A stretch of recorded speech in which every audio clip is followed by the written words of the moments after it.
इतनी दया ही करना बांके बिहारी प्यारे, इतनी दया ही करना बांके बिहारी प्यारे, इतनी दया ही करना बांके बिहारी प्यारे, इतनी दया ही करना बांके बिहारी प्यारे। जीवन सफल हो मेरा रहे साथ भक्त सारे, जीवन सफल हो मेरा रहे साथ भक्त प्यारे। तेरे नाम के स्मरण से भव पार हो रहा है, तेरे नाम के स्मरण से भव पार हो रहा है, तेरे नाम के स्मरण से बेड़ा पार हो रहा है, तेरे नाम के स्मरण से बेड़ा पार हो रहा है। सब आपकी कृपा से मेरा काम हो रहा है, बस आपकी कृपा से सब काम हो रहा है। करते हो तुम कन्हैया, करते हो तुम कन्हैया, मेरा नाम हो रहा है, बस आपकी कृपा से सब काम हो रहा है, बस आपकी कृपा से सब काम हो रहा है, सब काम हो रहा, सब काम हो रहा, हो रहा, सब काम हो रहा है। जीवन की बागडोर सौंप कर तो देखो, भाइयों ने घर से निकाल दिया, पड़ा पड़ा भोजन करते रहते हैं, कोई काम नहीं धंधा नहीं, निकल जाओ। कहां जाना है मालूम नहीं, कहां रुकना है मालूम नहीं। भीलों ने पकड़ लिया, काली के सामने ले गए, बलि चढ़ाने को तैयार। इनसे कहा सिर नीचे करो, कर दिया। पूड़ी पकौड़ी मगोड़ी कचौड़ी खिलाए, सब खा गए। और भीलों का राजा जैसे तलवार से भरत जी का सिर काटने को तैयार हुआ, माता हो गई प्रकट, भील मार दिए, भरत जी बच गए। 5 मिनट पहले मेरे सिर को कोई काट रहा था, इससे मन में कष्ट नहीं था, और अभी किसी ने मुझे बचा लिया, इससे मन में प्रसन्नता भी नहीं है। दोनों परिस्थितियों में एक रस, यही श्रेष्ठ भक्त का लक्षण है। कहां जाना है मालूम नहीं, कहां रुकना है मालूम नहीं। सामने से आ रहा था सिंधु सौबीर देश का राजा रहुगण, पालकी में चल रहा था सत्संग के लिए। महाराज, पालकी ढोने वालों में एक व्यक्ति अस्वस्थ हो गया, माफ करना मैं पालकी नहीं चला पा रहा हूं। राजा ने गुमान में भर के कह दिया, तुम नहीं चला सकते हैं तो क्या हुआ, सारी प्रजा मेरे लिए सेवक के समान है, जो पहले मिल जाए उसी को पालकी में जोत लो। अब जंगल में और तो कोई मिला नहीं, मोटे ताजे जड़ भरत जी मिल गए, बड़े हृष्ट पुष्ट थे। बाबा यहाँ क्या है, सो इनको पकड़ लिया और पालकी इनके कंधे पर धर दी। इतना बड़ा संत, इतना बड़ा ज्ञानी, एक साधारण राजा की पालकी को कंधे पे लेके चल रहा है, जरा भी अहंकार नहीं। ये विनम्रता साधु का भूषण है, क्योंकि मन जिसका आत्मा पर केंद्रित हो जाए उनमें देहाध्यास नहीं होता। ध्यान से सुनना, पालकी चल रही है, कंधे पे रखी। आजकल के संतों को आपकी जगह जरा तुम कह करके देखो ना, बड़े प्यार से चल रहे हैं।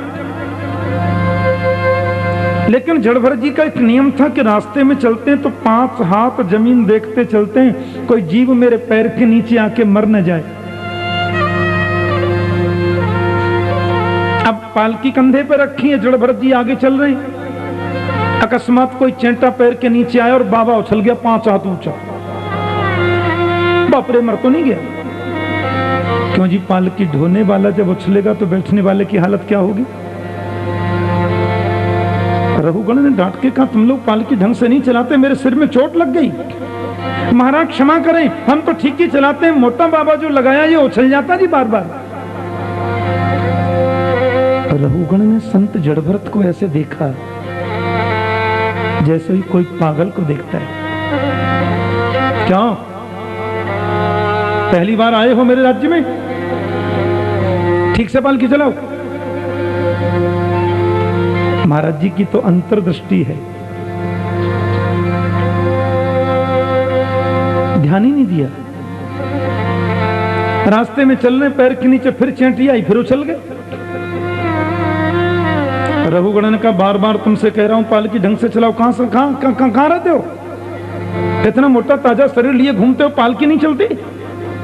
अरे भाग्य समझो अपना कि मेरी पालकी धोने का तुम्हें अवसर मिला। मैं रघुगण सिंधु देश का राजा, इतना हृष्ट पुष्ट शरीर है, वो पालकी नहीं चलती। ठीक चलो। महात्मा जड़भरत ने कोई जवाब नहीं दिया। फिर कोई चेंटी आई, फिर उछल गए। रघुगण ने कहा, तू तो जीवित ही मुर्दे के समान है भाई। जैसे मरे हुए आदमी से कोई कितना भी बोलो, उसमें प्राण नहीं तो बोले कहां से? जीवित ही मुर्दे जैसा लगता है तू। बार बार कहता हूं पालकी ढंग से चलाओ, लेकिन सुनता नहीं। या तो पालकी ढंग से चलाओ, नहीं मैं तुम्हें ऐसा दंड दूंगा, जीवन भर याद रखोगे, तुम्हारी चिकित्सा करूंगा, समझे? और दंड देने में यमराज के बाद मेरा ही नंबर है।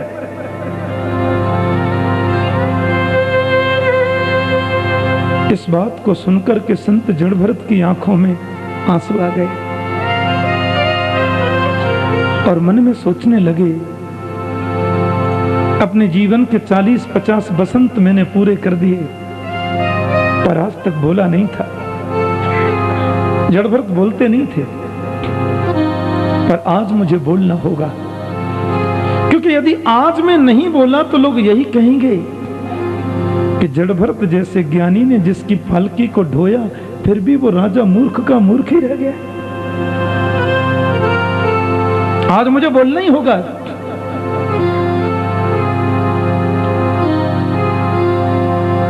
और इतना गजब का बोले जड़भरत जी। 2-2 माइक सामने लगे हों, 3-3 गद्दे नीचे बिछे हों, तो कथा करना बड़ी बात नहीं है। लेकिन कंधे पर पालकी और पालकी में दुष्ट व्यक्ति बैठा है और वो अपमान पर अपमान कर रहा है। उस समय अपमान पर ध्यान न देते हुए उसको आत्मोपदेश करना, ये जड़भरत के अलावा किसी और के बस की बात तो नहीं है।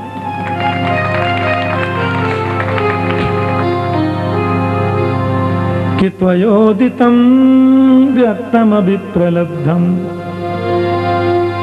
भर्तुस्य मे स्यात् यदि वीरभारः गन्तुर्यदि स्यादधिगम्य मध्वा पीवेति रासौ न विदां प्रवाद। राजन, आपकी बात मेरी समझ में नहीं आई। आपने कहा कि पालकी नहीं चलती। पालकी चलाने का जिसका काम है वो चलाएगा, मैं तो कभी चलाता नहीं। आपने कहा तुम्हें बड़ा परिश्रम हो रहा है, पालकी चलाते नहीं ढंग से। जो चलाता होगा उसको श्रम होता होगा, मैं तो कभी चलाता नहीं, तो श्रम क्यों होगा? क्योंकि पालकी चलाना मेरा धर्म नहीं।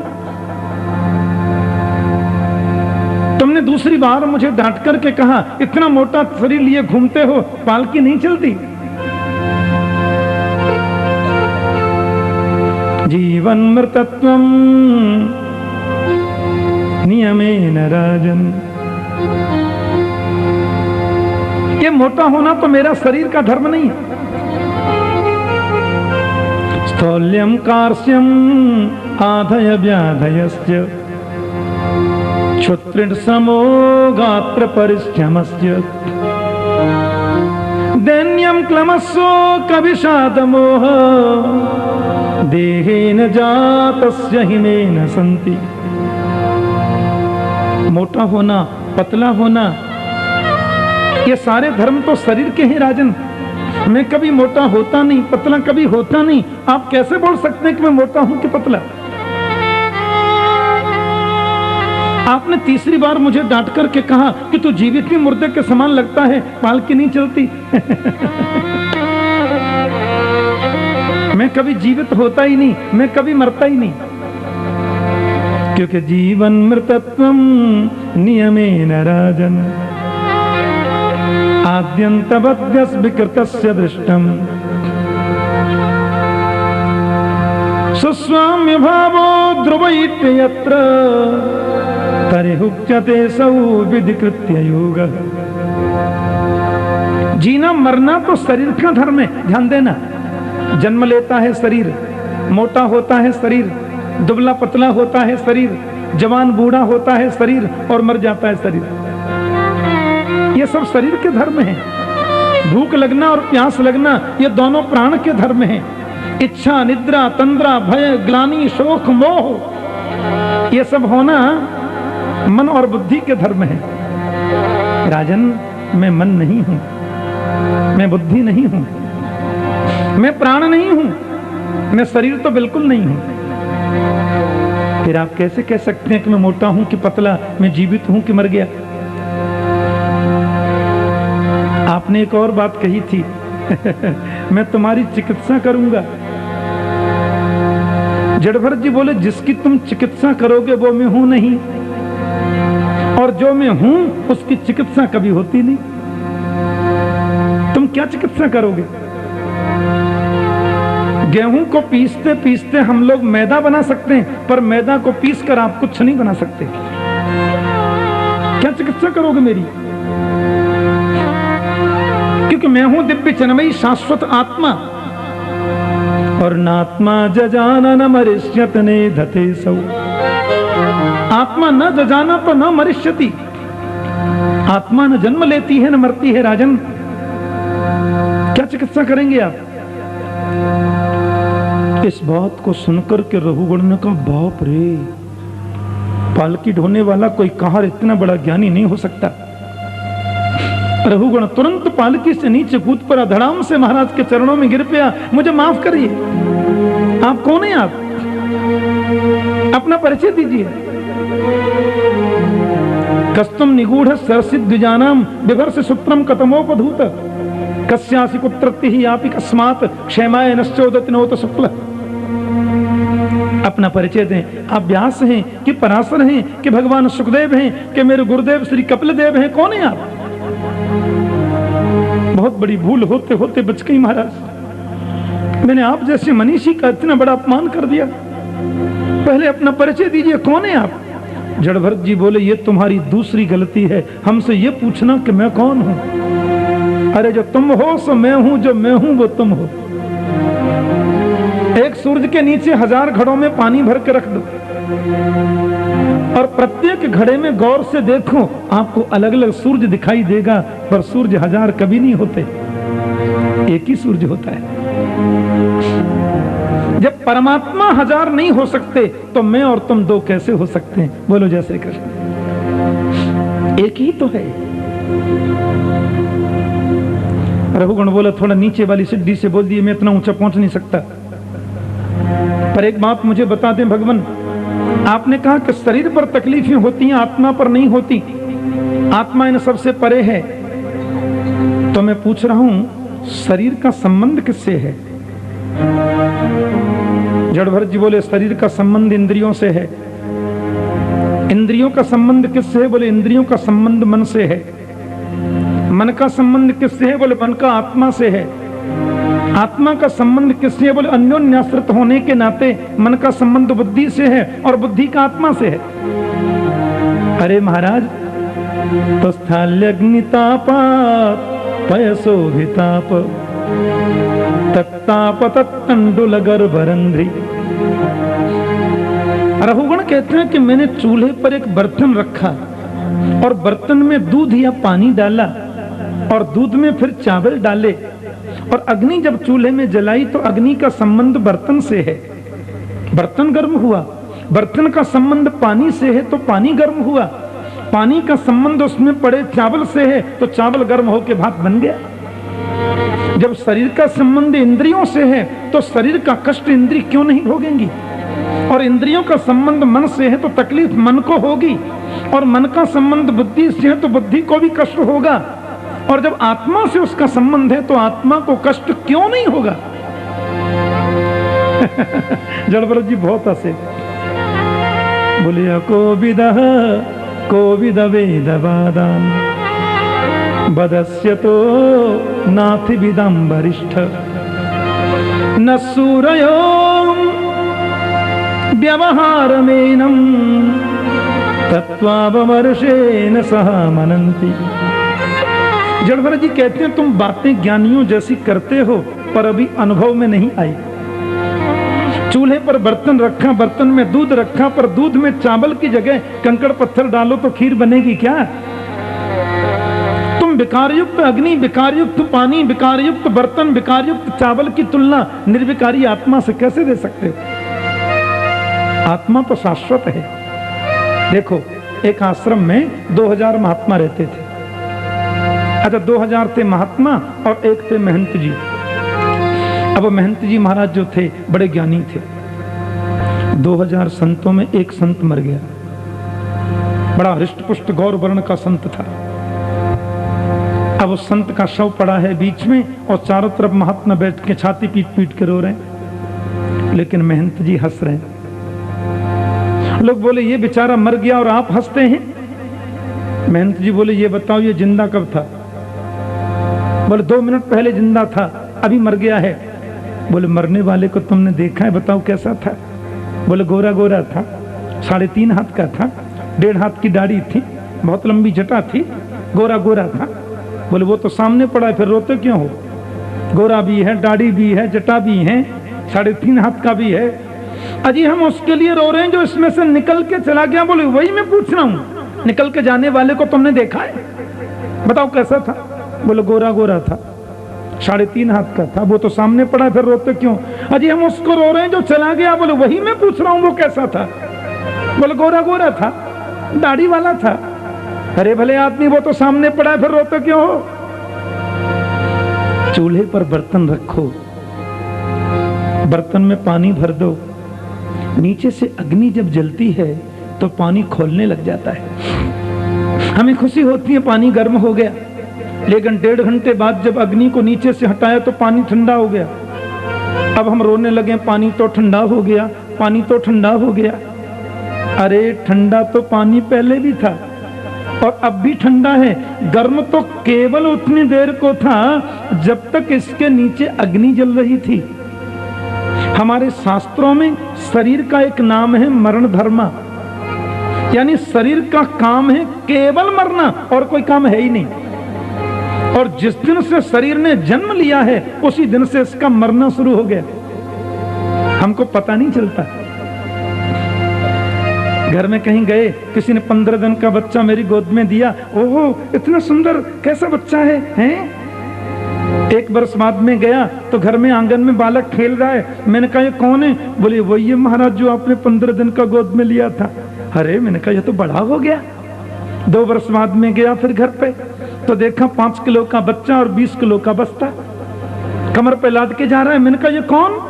बोलिए वही है महाराज जो आपने 15 दिन का गोद में लिया था, अभी पढ़ने जाता है। अरे बड़ा हो गया।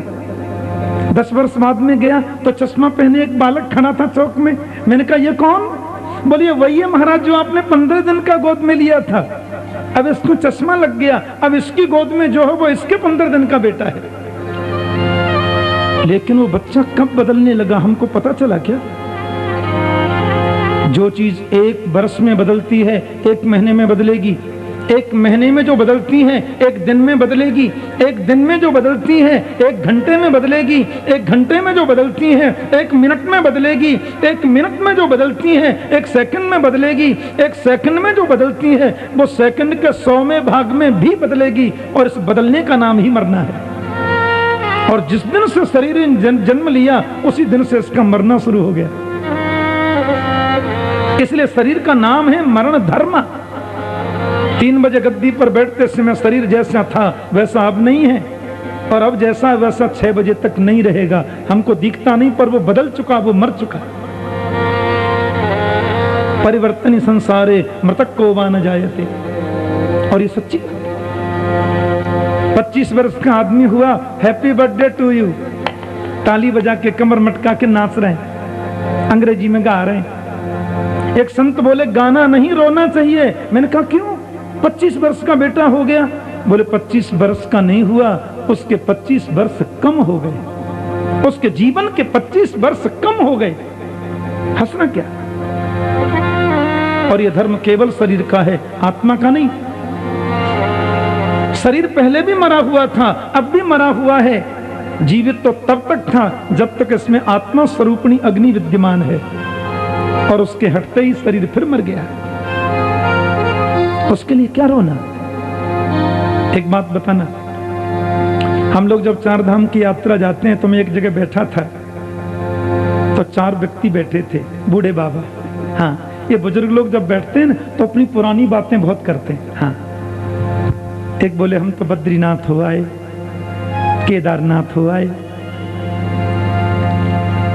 अजी हम तो रामेश्वर भी हो आए, और सुनो गंगोत्री का जल रामेश्वर में चढ़ा के आए हम तो। हाँ, एक 90 बरस के बाबा जिनका सिर हिल रहा था, और जी क्या बात करते हैं आप जमुनोत्री की, हम तो जमुनोत्री तब हो आए जब 5 वर्ष के थे, अब 90 के हो गए तो क्या करें।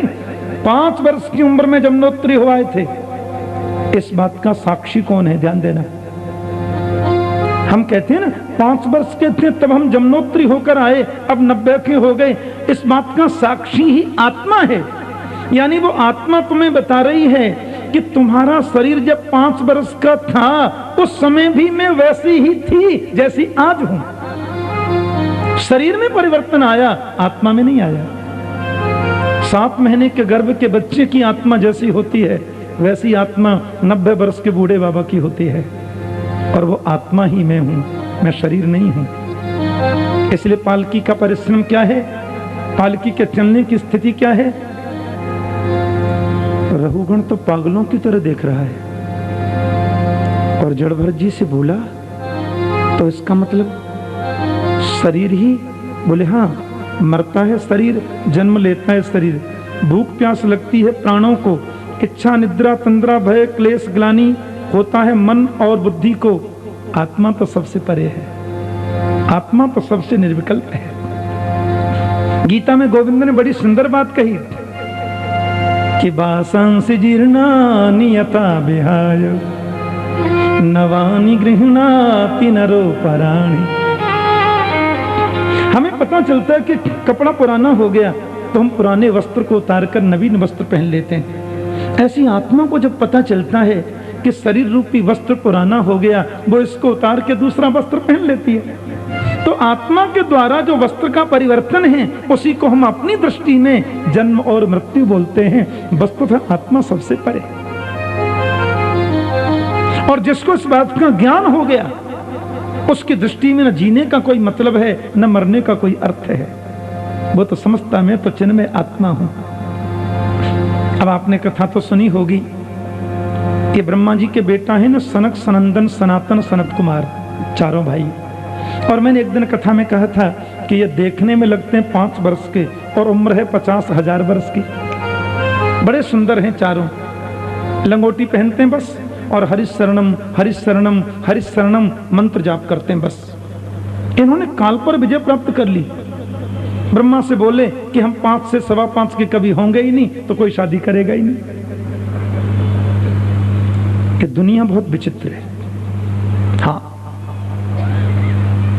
आप यदि थोड़ा छाती तान कर ऊपर की ओर देखते हुए चलें तो लोग बोलेंगे 4 पैसे क्या कमा लिए, नीचे देखता ही नहीं है, बड़ा अभिमानी हो गया है। देखो ना, 2 गाड़ी हो गई है, 2 फैक्ट्री चल रही है, अहंकार आ गया है, नीचे देखते ही नहीं है। और यदि आप ज्यादा नीचे देखते चलेंगे तो भी लोग कहेंगे कर्म ही ऐसा है, ऊपर देख ही नहीं सकता। कर्म अच्छा हो तब तो ऊपर देखे, ऊपर देखने लायक मोह ही नहीं है। बड़ी समस्या। ऊपर देखो तो अभिमानी हो गया, नीचे देखो तो कर्म अच्छा नहीं है, और अगल बगल में देखते चलो तो भी बोलेंगे।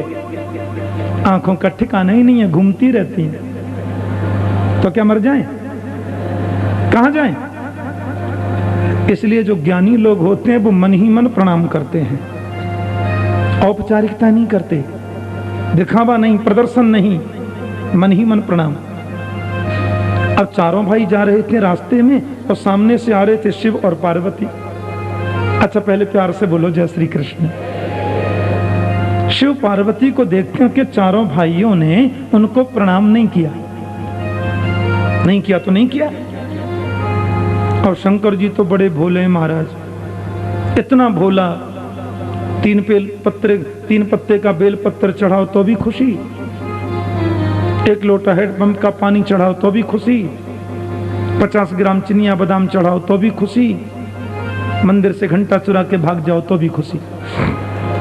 शिव जी तो बहुत भोले हैं, आशुतोष हैं, आशु शीघ्रम तुष्यति आशुतोष। प्रणाम करो तो बढ़िया, नहीं करो तो डबल बढ़िया। लेकिन माता जी को अच्छा नहीं लगा। माता जी ने कहा देखो ये 5-5 वर्ष के छोकरे, मेरे पति जगत के पिता, हम जगत की माता, इन बच्चों को देखो कैसा ऊपर ऊंट की तरह मुंह करके जा रहे हैं, प्रणाम भी नहीं करते मेरे पति देव को। मैं शाप देती हूं ये चारों ऊंट हो जाए। सो चारों ऊंट हो गए, माता जी ने कह दिया। भागवत में लिखा है कि चारों भाइयों का जीवन है कथा। सनत कुमारों में एक भाई व्यास गद्दी पर बैठ के कथा सुनाते हैं और 3 भाई बैठ के सुनते हैं, फिर 3 में एक खड़े होकर सुनाते हैं, फिर 3 बैठ के सुनते हैं। कथा मात्रैक जीवन ऐसा लिखा है, उनका जीवन ही कथा है। अब चारों ऊंट बन गए, एक भाई नीम के पत्ते खाते हुए कथा सुना रहे हैं और 3 भाई नीम के पत्ते खाते कथा सुन रहे हैं। भगवान शंकर ने माता जी को थोड़ा डांट दिया, देवी आप कभी कभी बिना सोचे ही कुछ कर देती हैं। अरे ये तो सोचना था जिनको आपने ऊंट बनने का शाप दिया वे कौन है? अरे देखने में छोटे लगते हैं, उम्र में हमसे भी बड़े हैं। देवी ब्रह्मा के सबसे बड़े पुत्र हैं, सनत कुमार जी हैं वो, जिनको आपने ऊंट बना दिया। माता जी बोली हमको क्या मालूम था कि हमारे जेठ जी लगते हैं, मैंने तो बच्चे समझा था, सो बोल दिया। शिव जी बोले चलो माफी मांग के आते हैं। तो शिव पार्वती दोनों क्षमा मांगने जा रहे हैं। एक भाई कथा सुना रहे हैं ऊंट बन के, 3 भाई बैठ के सुन रहे हैं। शिव जी ने कहा देख लो ऊंट बन गए पर कथा नहीं छूटी, कथा चल रही है। शिव जी ने जाकर थोड़ा मुस्कुराते हुए कहा क्यों जी, क्या हाल चाल है? देखो संत कुमार जी मुझे बहुत कष्ट है, पार्वती जी ने बिना सोचे आपको ऊंट बनने का शाप दे दिया, मुझे बहुत कष्ट है, मुझे बहुत चिंता है। ये ऊंट के शरीर में आपको बड़ा कष्ट हो रहा होगा। चारों बोले नहीं नहीं शंकर जी, ये ऊंट के शरीर में तो बहुत मजे हैं। शिव जी बोले कैसे? बोले मनुष्य के शरीर में नहाने का चक्कर और था, यहाँ बिना नहाए भी कथा हो जाती है। शिव जी बोले वो कैसे? चारों बोले कोट ही तो पहनना है, कभी सूती कोट तो कभी ऊनी कोट। अरे भाई आत्मा वस्त्र ही तो पहनती है। अब ये मनुष्य का जो शरीर है वो महंगे वाला कोट है, पशु का जो शरीर है वो सस्ते वाला कुर्ता है। आत्मा में तो कोई फर्क पड़ता नहीं। बासांस जीर्णानि यथा विहाय। और शिव जी के देखते देखते चारों फिर सनत कुमार बन गए। माता पार्वती को आश्चर्य हुआ। जड़भरत जी कहते हैं मैं तुम्हें ये बताना चाहता हूं रघुगण कि मैं नित्य हूं, शुद्ध हूं, मुक्त हूं, चिन्मय हूं, शाश्वत हूं, आत्मा हूं। इसका चिंतन करो और चिंतन करते करते जिसका मन आत्मा पर केंद्रित हो जाए फिर उसका देहाध्यास खत्म हो जाता है। फिर देह में तकलीफ भी आवे तो उसे कष्ट नहीं होता। कोई गुलाब की माला पहनाए तो उसे खुशी नहीं होती। कोई 2-4 मुट्ठी बालू फेंक दे तो उसको दुख नहीं होता, क्योंकि वो समझ लेता है मैं शरीर नहीं, मैं दिव्य आत्मा हूं, इन सब से परे। रघुगण चरणों में गिर के रोते हुए बोले भगवान ये आत्मज्ञान मुझे कैसे होगा? आपका दर्शन हुआ मेरा बहुत बड़ा भाग्य है। कितने दिन से मैं सत्संग कर रहा हूं, मेरे जीवन में बदलाव कैसे आएगा? आप कहें तो मैं आज ही घर छोड़ दूंगा, आप कहें तो आज ही तपस्या में लीन हो जाऊंगा। बोले रहु गणित तपसा न जाति, न चेज्जया निर्वपणा गृहात् बा, कि न छंदसा नैव जलाग्नि सूर्ये, बिना महत्पाद रजोभिषेक। आत्मा का ज्ञान तपस्या से नहीं होता। जड़ भरत जी कह रहे हैं रहु गणई तपसा न जाति, घर छोड़कर वन में जाने से आत्मज्ञान होगा ये बिल्कुल असंभव है। यज्ञ करने से आत्मज्ञान होगा एकदम असंभव है। न छंदसा नैव जलाग्नि सूर्ये, छंद शास्त्र का अध्ययन अग्नि तापने से, कंठ पर जल में खड़े होने से भी आत्मज्ञान नहीं होता। तो कैसे होगा? बोले बिना महत् पादर जो अभिषेकम, जब तक महापुरुषों के चरणों में बैठकर सत्संग नहीं करोगे तब तक तुम्हें आत्मबोध नहीं हो सकता। बोलो जय श्री कृष्ण। ये सत्संग ही आत्मज्ञान करा सकता है। और मैं तुम्हें किसी और का उदाहरण नहीं देता, मैं तो अपनी कथा कहता हूं कि अहम पुरा भरतो नाम राजा, विमुक्त दृष्ट श्रुत संगबंध, आराधनम भगवतैह मानो, मृगो भवम मृग संगाधतार्थ। मैं पहले भरत नाम का राजा था। अपने पिताजी से मैंने कथा सुनी, पूज्य ऋषभदेव जी। मेरे मन में वैराग्य हुआ और हिरण के बच्चे में ऐसा फंसा कि मुझे हिरण बनना पड़ा। पर सामाम स्मृतिर मृग देहेति राजन, कृष्णार्चन प्रभवानो जहाती। हिरण बनने के बाद भी मेरी स्मृति नष्ट नहीं हुई और अद्यापि नो जहाती, वो स्मृति आज भी नष्ट नहीं होती। मैं असंग रहता हूं, कुसंग से बचा हूं। इसलिए सत्संग करो। बोले आत्मा का रूप क्या है? बोले वो देखने की चीज नहीं है। आप मुझे सुनाइए। बोले वो कानों का विषय नहीं है। आप कुछ तो मेरे को कहिए। बोले वाणी का विषय नहीं है, वाणी की वहां पहुंच नहीं है। आत्मा के चिंतन के बारे में जानो और चिंतन प्रारंभ कर दो। वो केवल अनुभव का विषय है। केवल चिंतन से वो अनुभव संभव है। उठ करके जड़ भरत जी चले गए।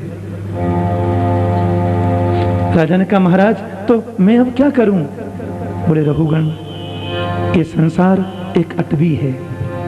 अटवी बोलते हैं जंगल को, भवाटवी।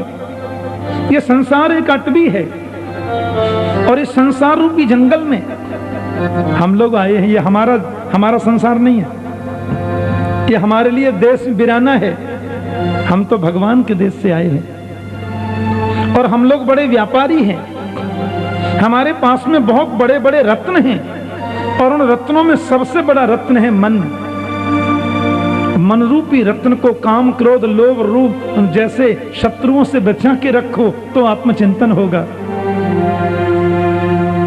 प्रेम नगर की डगर है कठिन रे, बटोई न करना बसेरा। पग बढ़ा हो न जाए अंधेरा। बड़ी सुंदर पंक्ति, ध्यान से सुनना। डगर है कठिन रे, बटोई न करना बसेरा। पग बढ़ा हो न जाए अंधेरा। प्रेम नगर की डगर है कठिन रे, बटोई न करना बसेरा। पग बढ़ा हो न जाए अंधेरा। प्रेम नगर की डगर है कठिन रे, बटोई न करना बसेरा। पग बढ़ा हो न जाए अंधेरा। यह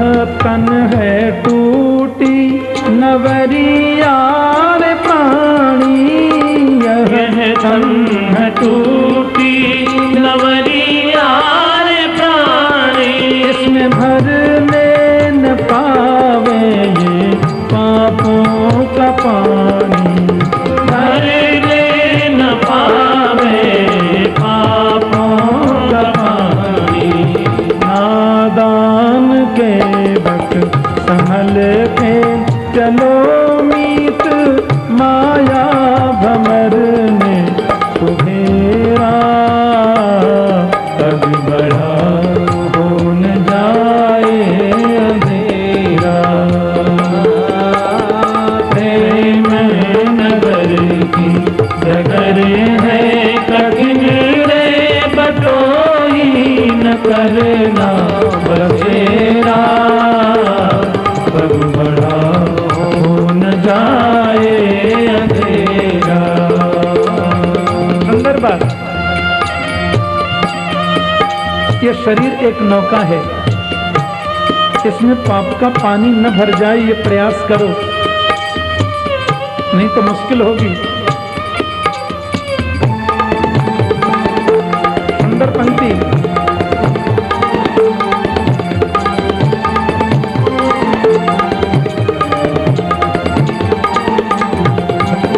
मन का रतन रख जतन से अनारी, मन का रतन रख जतन से अनाड़ी, मन का रतन रख जतन से अनारी, मन का रतन रख जतन से अनाड़ी। यहाँ के चोरों की बस्ती है भारी, यहाँ के चोरों की बस्ती है भारी। ज्ञानी थके घुमानी, यहाँ पल में लुट जाए लाखों का डेरा, तब बढ़ा हो न जाए अंधेरा। प्रेम नगर की डगर है कठिन रे, बटोही न करना बसेरा, तब बढ़ा हो न जाए अंधेरा। सुंदर बात।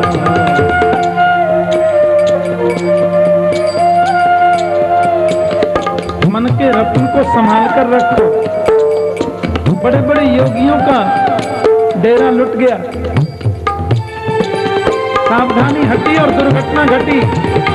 सुंदर बात।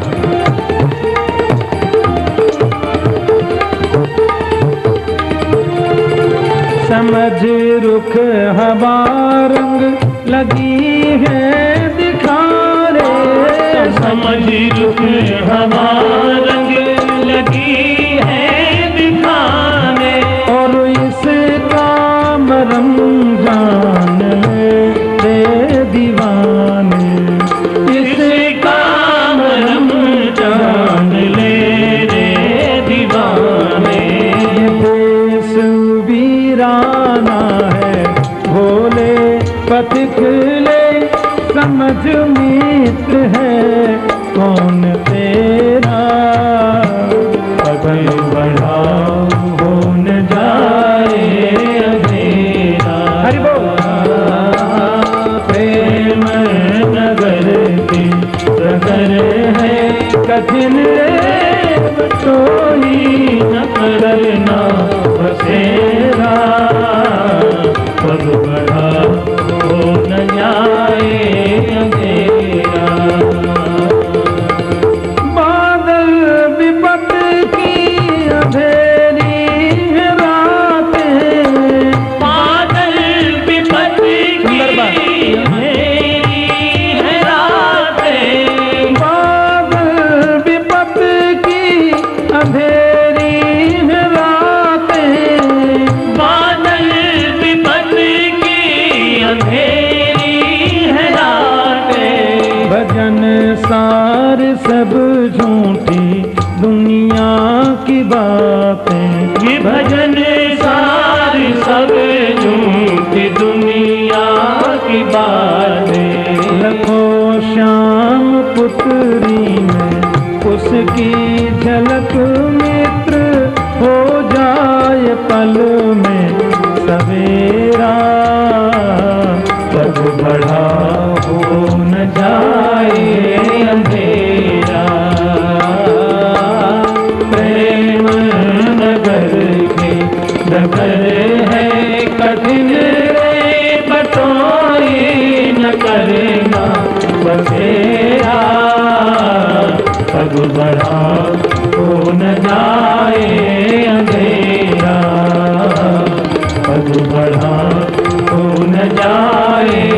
अंधेरा, कभी बड़ा हो न जाए अंधेरा। बादल विपत की अंधेरी हैं रातें, भजन सार सब झूठी दुनिया की बातें। लखो श्याम पुतली में उसकी झलक, मित्र हो जाए पल में सवेरा, पग बड़ा हो न जाए अंधेरा। सत्संग श्रेष्ठ है, उसका अनुशीलन करो। जड़ भरत जी चले गए। ऐसे महापुरुषों के प्रादुर्भाव की वजह से हमारे राष्ट्र का नाम भारतवर्ष है। वैसे हमारी पृथ्वी पर 7 द्वीप हैं और 7 द्वीपों में एक जम्बूद्वीप है परीक्षित, और जम्बूद्वीप में फिर 9 वर्ष हैं। उन 9 वर्षों में एक भारतवर्ष है। तत्रापि भारतम एव वर्षम कर्म क्षेत्रम, उनमें भारतवर्ष ही कर्म भूमि है कि कर्म प्रधान विश्व रचि राखा, जो जस करहि सुतस फल चाखा। जैसा कर्म करते हैं वैसा फल मिलता है। जो किया वो मिलेगा। बुरा किया तो नरक मिलेगा, अच्छा किया तो स्वर्ग मिलेगा, और भक्ति करी तो गोविंद मिलेगा। राजा परीक्षित ने पूछा, नरकः भगवन किम देश विशेषा, कि नरक क्या होता है? नरक किसी देश का नाम है, किसी प्रांत का, नगर का नाम है, क्या है? सुखदेव जी बोले, राजन हमारी भूमि से दक्षिण दिशा में 99,000 योजन की ऊंचाई पर 28 नरक हैं, और वहां कोई घुसखोरी नहीं चलती। जिसने जो किया है भोगना पड़ेगा। हमारे शरीर 3 होते हैं परीक्षित। एक होता है भौतिक शरीर, क्षितिजल पावक गगन समीरा, पंच रचित अति अधम शरीरा। ये 5 तत्वों से जो बनता है, ये 5 भौतिक शरीर है। इस शरीर के मरने पर इसमें से निकलकर जो जाता है वो होता है सूक्ष्म शरीर। बहुत छोटा होता है, वो दिखता नहीं आंखों से। अब जिसने पाप कर्म किया है उसे सूक्ष्म शरीर में से मिलेगा यातना शरीर, और जिसने पुण्य किया है राजन उसको मिलेगा दिव्य शरीर। यातना शरीर से व्यक्ति नरक यातनाएं भोगता है। और वो नरक कौन कौन से हैं? तामिश्र, अंध तामिश्र, रौरव, महारौरव, कुंभीपाक, कालसूत्र, असिपत्र वन, सब नरकों के बहुत नाम है। जो व्यक्ति यहाँ पैसे लेकर झूठी गवाही देता है वो तामिश्र नाम के नरक में जाता है। जो व्यक्ति यहाँ पराई स्त्री और पराये धन को हरने की चेष्टा करता है वो अंध तामिश्र नाम के नरक में जाता है। जो व्यक्तियां दूसरों से घृणा करता, तुम छोटे हम श्रेष्ठ, वो रौरव नाम के नरक में जाता है। और यस्तेवा उग्र पशुन पक्षिणो वा प्राणतः उपरंधियति तमपकरणम पुरुषा दैरपि विगरितम अंधकूपे तत्त तैले कुंभीपाके उपरंधियंती। सुखदेव जी कहते हैं जो व्यक्ति यहाँ अपने शरीर को लाल बनाने के लिए जीव जंतुओं को मार करके रांध करके खा जाता है, राम राम राम, ऐसा व्यक्ति कुंभीपाक नाम के नरक में जाता है। बोले महाराज वो क्या होता है? सुखदेव जी बोले बहुत बड़ी भट्टी होती है, बहुत बड़ी कढ़ाई होती है, उसमें सरसों का तेल होता है, नीचे से अग्नि जलती है, और जब तेल एकदम खौलने लग जाता है तो जिसने यहाँ पर जीव जंतु मारकर रांध कर खाए उस पापी को पकड़कर यमराज के दूध गरम गरम खौलते तेल में डाल देते हैं। पकौड़ी जैसा फूल जाता है, जोर से चिल्लाता है बाप रे अब नहीं करूंगा। बोले पहले क्यों नहीं सोचा था? जितना बन सके दूसरों की सहायता कर। तुम किसी को जीवन नहीं दे सकते तो मारने का तुम्हारा क्या अधिकार है? वेदव्यास जी महाराज के पास में एक बार बहुत बड़ी भीड़ गई और लोगों ने उनसे पूछा, बताइए धर्म की परिभाषा क्या है? ध्यान से सुनना। अच्छा, पहले प्यार से बोलो जय श्री कृष्ण। धर्म किसको बोलते हैं? व्यास जी मौन बैठे हैं। एक आदमी ने खड़े होकर कहा, परिक्रमा लगाना धर्म है? बोले नहीं। पेड़ पर उल्टे लटक कर तपस्या करना धर्म है? व्यास बोले नहीं। तो फिर आज सोमवार का व्रत है, फिर मंगल का व्रत है, फिर बुधवार का व्रत है, फिर गुरु जी का व्रत है, फिर चना गुड़ वाली माता जी का शुक्रवार का व्रत है, फिर शनि का व्रत है, फिर रवि का व्रत है। 30 दिन के महीना में 60 व्रत करना धर्म है? बोले नहीं। फिर व्रत क्या है? धर्म क्या है? नाक बंद करके समाधि लगाना धर्म है? बोले नहीं। तो फिर धर्म की परिभाषा क्या है? तो व्यास जी ने एक मंत्र में पूरे धर्म की व्याख्या कर दी कि श्रूयताम धर्म सर्वस्वम श्रुत्वा चैवावधार्यताम आत्मनः प्रतिकूलानि परेशान न समाचरे। व्यास जी बोले यही धर्म का सार है कि जो बात तुम्हें अपने लिए बुरी लगती है वो कभी दूसरे के साथ मत करो। यही धर्म है। तुम्हें कोई सुई चुभोगे तो अच्छा नहीं लगता, तो तुम किसी को सुई चुभोगे तो उसे अच्छा लगेगा क्या? परहित सरिस धर्म नहीं भाई, पर पीड़ा सम नहीं अधमाई। किसी भी प्राणी को तकलीफ मत दो। हाँ, हमें कोई कष्ट दे रहा है तो उसका मुंह तोड़ जवाब देना भी धर्म है, लेकिन किसी निरपराध को अपने स्वार्थ के लिए मारना ये पाप है, ये अधर्म है। और सबका सहयोग करना यही धर्म है। राजा परीक्षित ने कहा, गुरुजी एक बात बता दीजिए, हम लोग तो गृहस्थ में हैं, कभी कभी तो गड़बड़ हो ही जाता है महाराज, तो फिर हम क्या करें? सुखदेव जी बोले, देखो 5 प्रकार के पाप हर गृहस्थ रोज करता है। हम लोग रास्ते में चलते हैं तो पैर के नीचे चेंटी मर जाती हैं, मारना नहीं चाहते थे पर मर गए। अनजान में तो हो ही रहा है।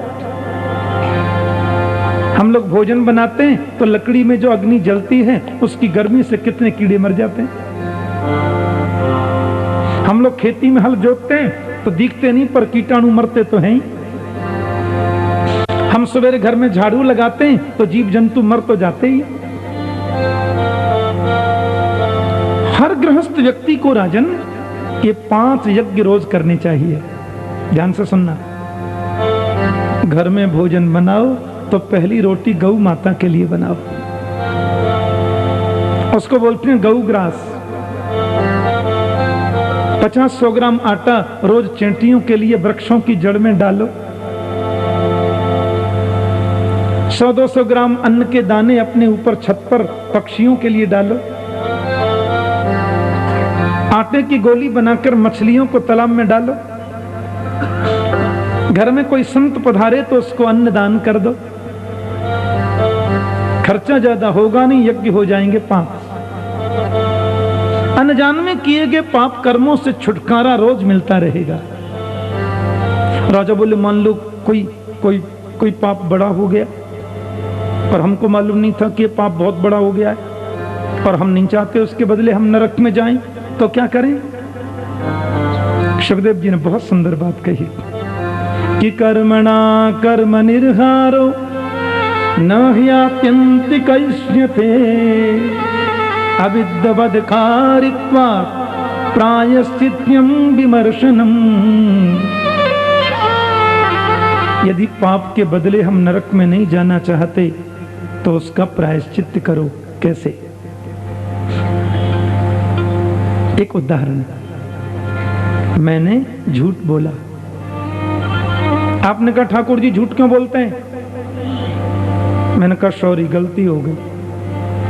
ऐसे नहीं चलेगा, झूठ आपने क्यों बोला? मैंने कहा वो तो झूठ भूल गया साहब। चलिए इसके बदले सत्यनारायण जी की कथा कराइए। तो मैंने श्री सत्यनारायण जी की कथा कराई तो मेरे झूठ का प्रायश्चित हो गया। लेकिन वो प्रायश्चित, सच्चा प्रायश्चित कब माना जाएगा? जब आगे झूठ नहीं बोलने का संकल्प ले ले। समझ में आए? आज हमसे पाप कर्म हुआ, कल हमने प्रायश्चित कर लिया, पर वो प्रायश्चित माने पश्चाताप, और वो प्रायश्चित असली कब माना जाएगा? जब आगे ऐसा काम नहीं करने का संकल्प ले ले। आज मैंने पाप किया, कल प्रायश्चित किया, परसों फिर पाप कर दिया, तो फिर प्रायश्चित नहीं होता, फिर तो उसमें ब्याज लगती जाती है और वो डबल ट्रिबल होता जाता है। प्रायश्चित भी करते हैं लोग अपनी अपनी पद्धति से। हमारे ऋषियों ने बहुत बताया है प्रायश्चित की पद्धति कि तपसा ब्रह्मचर्येण शमेन च दमेन च प्रायश्चित्यानि पापानां यथोक्तानि महर्षिभिः।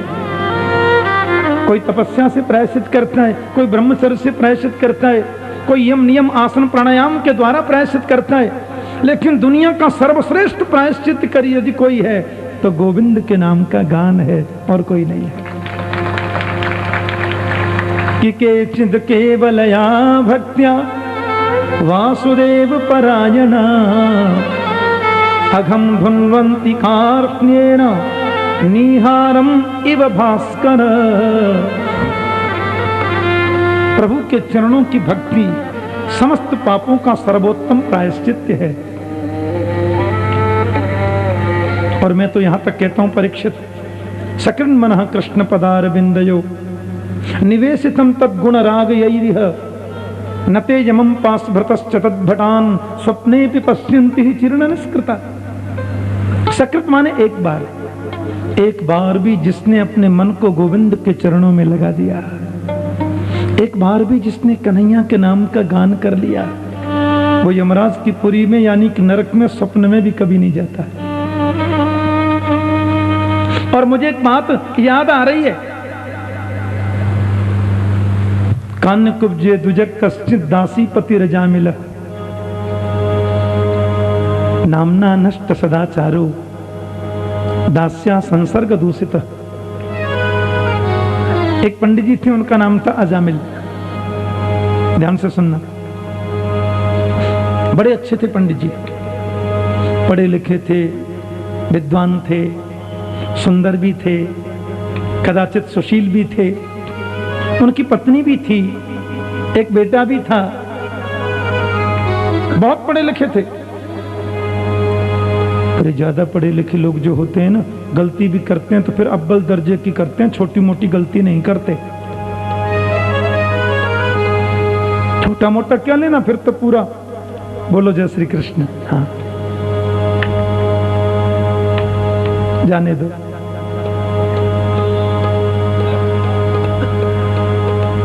हमारे मन में काम को प्रवेश करने के दो रास्ते हैं, एक आंख, दूसरा कान। कानों से गंदा गीत सुनोगे तो मन में काम प्रविष्ट होगा, और आंखों से नग्न दृश्य देखोगे तो मन में काम प्रविष्ट होगा। जिसने आंखों पर और कानों पर काबू पा लिया वही श्रेष्ठ संत है, वही श्रेष्ठ है। अब अजामिल पढ़ा लिखा तो है ही। एक बार कहीं यजमान के यहां से पूजा पाठ करके लौट रहा था कि मार्ग में किसी वेश्या को पुरुष से संबंध करते देख लिया, और यह दृश्य देखते उसके मन में काम प्रविष्ट हो गया। काम की प्रविष्टि। वेश्या के पास में गया, बोले देवी हमारे घर चलो, बहुत पैसा है, उसको धन चाहिए। आ गई, आकर के बोली ये कौन है? बोले मेरी धर्म पत्नी। ये पत्नी पत्नी रहेगी तो मैं नहीं रहती, या तो इसको रखो या मेरे को रखो। दास्या संसर्ग दूषित। दासी वेश्या के संबंध से उसका मन दूषित हो गया, पत्नी को निकाल दिया। वेश्या की गोरी चमड़ी पर आकृष्ट जो हो गया। ब्राह्मण था ही, संध्या बंदन करता था, गायत्री जाप करता था, और सवेरे जैसे ही वो गायत्री मंत्र जपने को बैठा तो वेश्या डांट कर बोली, क्या माला बाला लेके बैठ जाते हो, ज्यादा पैसे कमा के लाओ ना। और ज्यादा पैसे तो चोरी डाका डालने से मिलेंगे। देखो उसमें कैसी विसंगति, बुरी संगति में पड़ गया। जेब कतरने लगा, छोटी चोरी करने लगा, फिर थोड़ी बड़ी चोरी, फिर और बड़ी चोरी, फिर और बड़ी चोरी, फिर डकैती, फिर तो डाकू बन गया। और वही पंडित अजामिल डाकू अजामिल हो गया। नग्न तलवार लेकर, माथे पर काली पट्टी बांधकर जब वो निकलता तो 1 मिनट में पूरा बाजार बंद। छोटे बच्चे भी डरते हैं, युवान भी डरते हैं, वृद्ध भी डरते हैं। बालक माता की गोद में दूध नहीं पी रहा है, मां बोलती पी ले बेटा, नहीं नहीं मुझे नहीं पीना। बच्चों का नाटक करने का स्वभाव होता है। तो मां कान में कहती या तो पूरा दूध पी जा, नहीं अजामिल आ जाएगा। तो बच्चा एक सांस में पूरा कटोरा खत्म। बच्चे भी डरते हैं। लोग सवेरे उठते तो कहते हैं हे प्रभु अजामिल हमको नहीं मिले आज। डाकू अजामिल, उसके नाम का खौफ है, लोगों को डर है, भय है, पूरा समाज चिंतित है, कैसे करें। किसी की हिम्मत नहीं जो उसके सामने पहुंचकर उसे समझा सके, मार देगा। पर एक बात बताऊं, जो कभी किसी को डराता नहीं वो किसी से डरता भी नहीं है। भागवत में लिखा है दोग्धुर्वै परतो भयम, जो दूसरों को डराएगा उसको डरना भी पड़ेगा। और जो कभी डराता नहीं वो कभी डरता भी नहीं। ये बड़े बड़े तस्कर लोग जो होते हैं, अरबों की संपत्ति कमा ली पर रात को 2 घंटे चैन से सोते नहीं है। पुलिस की कौन सी गोली छाती चीर कर निकल जाए, प्रतिपल ये शंका बनी रहती है। लेकिन जो संत कभी किसी से मतलब नहीं, वो नितांत निर्जन वन में पेड़ के नीचे सो जाता है गहरी नींद में, उसे कोई चिंता नहीं। न गोली का डर, न डाकू का डर, न चोर का डर। और संत यदि चाहे तो बिगड़े से बिगड़े व्यक्ति को सुधार सकते हैं। साधु का अर्थ क्या होता है? साधनोति इति साधु, जो बिगड़े हुए को सुधार दे उसी का नाम तो साधु है। जो बिगड़े को सुधारे वो साधु। और हमारे भारत में वैष्णवों के 2 पवित्र तीर्थ हैं, बड़े पवित्र धाम हैं 2, श्री वृंदावन धाम और श्री अयोध्या धाम। ब्रजभूमि और अवध भूमि, ये दोनों भूमि वैष्णव लोगों की हैं। अयोध्या से वृंदावन से संतों का आना जाना लगा रहता है। वृंदावन के संत अवध पधारते हैं, अवध वाले वृंदावन आते हैं। और दोनों ही जानते हैं कि रामकृष्ण एक ही हैं, फिर भी दोनों में नोक झोंक चलती रहती है, मेरे राम जी बड़े कि मेरे कृष्ण जी बड़े। संतों का स्वभाव, संत चाहे तो बदल सकते हैं। गोस्वामी तुलसीदास जी और सूरदास जी दोनों एक बार ये समकालीन संत हैं ना। तो तुलसीदास जी सूरदास जी को मिले, बोले जय सिया राम। सूरदास जी बोले जय श्री कृष्ण। तुलसीदास बोले जय श्री कृष्ण करते रहते हो, अरे अरे आ जाओ राम की शरण में, कल्याण हो जाएगा। सूरदास जी बोले आप ही आ जाओ ना मुरलिया वाले के यहाँ। अरे मेरे राम जी इतने सुंदर हैं, मेरे राम जी ऐसे हैं। बोले अभी कन्हैया की तिरछी चितवन देखी नहीं है आपने? मन बैरागी है गयो सुन मुरली की तान। एक बार लाला की मुस्कुराहट देख लोगे ना, भूल जाओगे राम जी को। दोनों में एकदम थोड़ी गर्मा गर्मी हो गई, दोनों ही जानते हैं। तुलसीदास जी बोले मेरे राम जी बड़े हैं, श्री सीताराम बड़े हैं। सूरदास जी बोले मेरा कन्हैया बड़ा है। बोले नहीं श्री सीताराम बड़े हैं। बोले नहीं कृष्ण बड़े हैं। तुलसीदास जी बोले रोज रोज का झंझट ठीक नहीं, एक बार तोल कर देख लो ना कौन बड़े। तो सेठ जी के यहां से तराजू ले आए, पेड़ पर तराजू टांग दिया। सूरदास बोले कैसे तुलना है बताओ? बोले तुम अपने इष्ट का नाम लेके तराजू में बैठ जाओ, मैं अपने इष्ट का नाम लेके बैठूं, जिसका परला भारी वही बड़ा। ठीक है, अब तराजू टांग दिया। श्री तुलसीदास जी बोले जय हो मेरे सीताराम। ये कहकर तुलसीदास जी पल्ला में बैठ गए। सूरदास जी बोले जय हो मेरे गोपाल जी। दूसरे पल्ला में वो बैठ गए तो तुलसीदास जी का पल्ला जमीन में छू गया, सूरदास जी ऊपर लटक गए। जो भारी होगा वो नीचे जाएगा। तुलसीदास जी बोले अब तो हो गया विश्वास, अब तो आ जाओ। सूरदास जी ने गोपाल जी उठाए, थैला में रखे और चुपचाप चले गए पेड़ के नीचे। गोपाल जी को सामने रख दिया। गोपाल जी बात करते थे सूरदास से, बाबा हमें पद नहीं सुनाओगे? बात मत करो। आज गीत नहीं सुनाओगे? बोलो मत। भगवान ने ठोड़ी में उंगली लगाई, नाराज हो गए? बोलो मत। दिन भर गला फाड़ फाड़ कर गीत सुनाता हूं, दिन भर तुम्हें पद सुनाता हूं, रोज बढ़िया बढ़िया मक्खन मिश्री का भोग लगाता हूं, काट दी ना मेरी नाक। थोड़ा भारी बन जाते कुछ बिगड़ जाओ क्या? गोवर्धन उठाने के लिए ताकत थी, पूतना मारने के लिए शक्ति थी, तो भारी नहीं हो सकते थे क्या? नाक काट दी मेरी। कन्हैया बोले हमारा तो कोई दोष है नहीं बाबा, आपने तो गलती कर दी। सूरदास जी बोले क्या? कन्हैया बोले एक बात बताओ, 3 ज्यादा होते हैं कि 2? सूरदास बोले मूर्ख भी जानता है 3 ज्यादा होते हैं। तो वो 3 थे, हम 2 थे, तो फिर हल्का तो होना ही था। बोले कैसे? बताओ। तुलसीदास जी जब पलना में वो तराजू में बैठे तो क्या बोले? उन्होंने कहा था जय हो मेरे सीताराम, और आपने क्या बोला? मैंने बोला जय हो मेरे गोपाल जी। अब बताओ, सीता जी, राम जी और तुलसीदास 3 हो गए ना, और आप और मैं 2। आप भी हल्के, मैं भी हल्का, फिर भी 2। यदि आप कहते जय हो मेरे राधे श्याम, फिर यदि मैं हल्का बनता तो बताते।